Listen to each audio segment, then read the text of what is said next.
అన్నాడు. నన్ను నమ్ముకున్న వారిని తీసుకెళ్తాను అన్నాడు. మరి నీ విశ్వాసం ఏంటి? నీవు కూడా ఆయన గుమ్మము దగ్గర ఆయన కొరకు వెయిట్ చేసి ఉండాలి. అదే విశ్వాసం.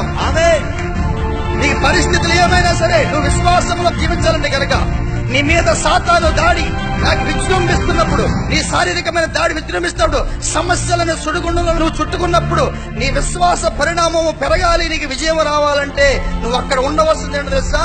దేవుని సన్నిధిలో మౌనంగా నువ్వు నోరు మూసుకుని ఆయన వైపు ఎదురు చూసినప్పుడే దేవుడు నీ విశ్వాసము ద్వారా దాంట్లోంచి విజయం అనుగ్రహిస్తా. చూడండి, ఒకసారి సమస్యలు నీలో ఉన్న సామర్థ్యాన్ని పక్కనెట్టేస్తాయి, నీలో ఉన్న అభిషేకాన్ని కూడా మర్చిపోయేలా చేస్తూ ఉంటే సాతాను ఎప్పుడు కూడా నువ్వు అయిపోయావు కాబట్టి, నీలో అభిషేకం లేదు కాబట్టి, దేవుడు నిన్ను విడిచిపెట్టాడు కాబట్టి నీకు ఈ స్థితి అని చెప్తుంది. మోషే కూడా అలాగే జరిగింది. అక్కడ అప్పుడు దాకా పెద్ద అద్భుతాలు చేసి వచ్చాడు మోషే. అన్ని చేసిన మోషే కూడా ఒక్కసారి ఆ సముద్రము రాగానే, సైన్యము కవురుతుండగానే, సమస్య సుడిగుండం చుట్టుకోగానే మోషే కూడా మోషే మీద ఉన్న అభిషేకాన్ని మర్చిపోయాడు. అక్కడ అలా చూస్తున్నాడు గాలంట. నేను కూడా సమస్యల మీద ఎక్కువ ఫోకస్ చేస్తే నీలో ఉన్న అభిషేకాన్ని మర్చిపోతావు.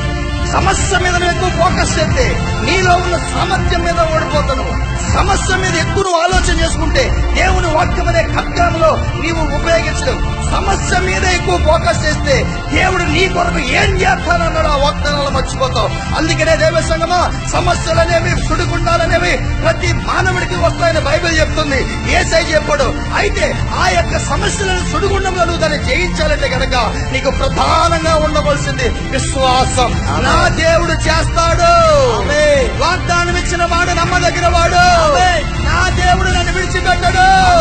ఆ విశ్వాసం నీలో ఉంటే సముద్రము లాంటి ఈ లోకములో నీకు అన్ని కూడా బద్దలయ్యి నీ మార్గము సరళమవుతాడు.